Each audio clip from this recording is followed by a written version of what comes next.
बच्चों, मैं हिंदी शिक्षक प्रशांत मिश्रा आप सभी को आपकी पाठ्यपुस्तक क्षितिज के भाग 2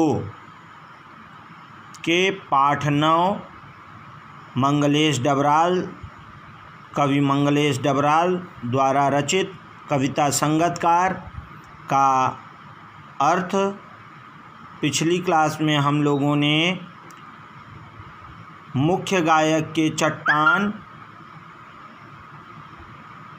मिलता आया है, गूंज मिलाता आया है, यहाँ तक का हम लोगों ने व्याख्या समझा था।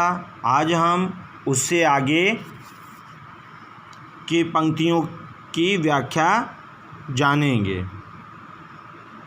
आइए पढ़ते हैं। प्राचीन काल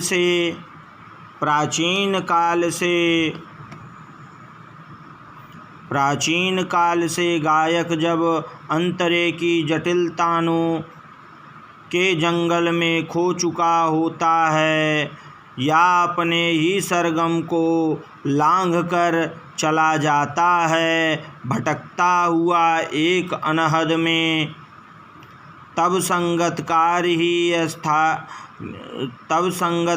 ही स्थाई को संभाले रहता है। जैसे समेटता हो मुख्य गायक का पीछे छूटा हुआ सामान, जैसे उसे याद दिलाता हो उसका बचपन जब वह नौसिखिया था। यहाँ तक का अर्थ हम जानेंगे। प्रस्तुत पंक्ति हमारी पाठ्यपुस्तक क्षितिज भाग 2 के पाठ 9 संगतकार से लिया गया है, जिसके रचयिता मंगलेश डबराल जी हैं।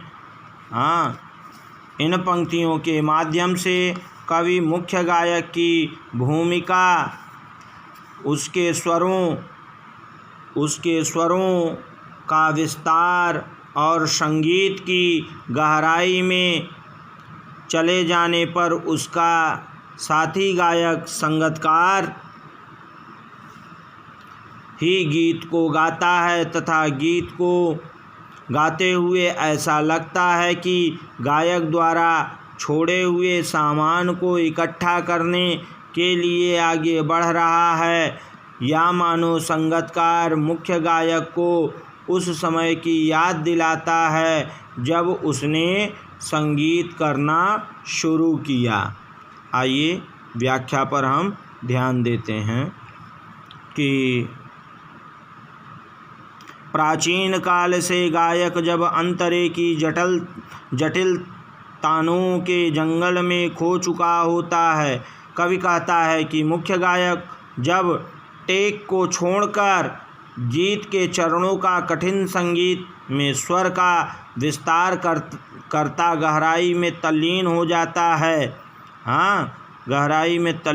जाता है, या अपने ही सरगम को लांघ कर चला जाता है भटकता हुआ एक अनहद में, या फिर अपनी सुर ताल से भटककर और स्वरों की सीमा लांघकर एक गहराई में चला जाता है, तब संगतकार ही अस्थाई को संभाले रहता है।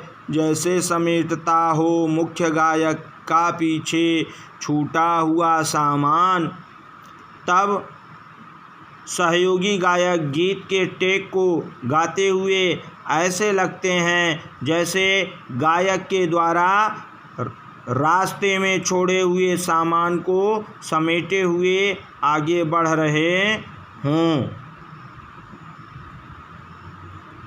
जैसे उसे याद दिलाता हो उसका बचपन जब वह नौसिखिया था, या फिर ऐसा लगता है जैसे वे संगतकार मुख्य गायक को बचपन की याद दिलाते हैं जब उसने संगीत सीखना शुरू किया। यही इस पंक्ति का भावार्थ है। ओके।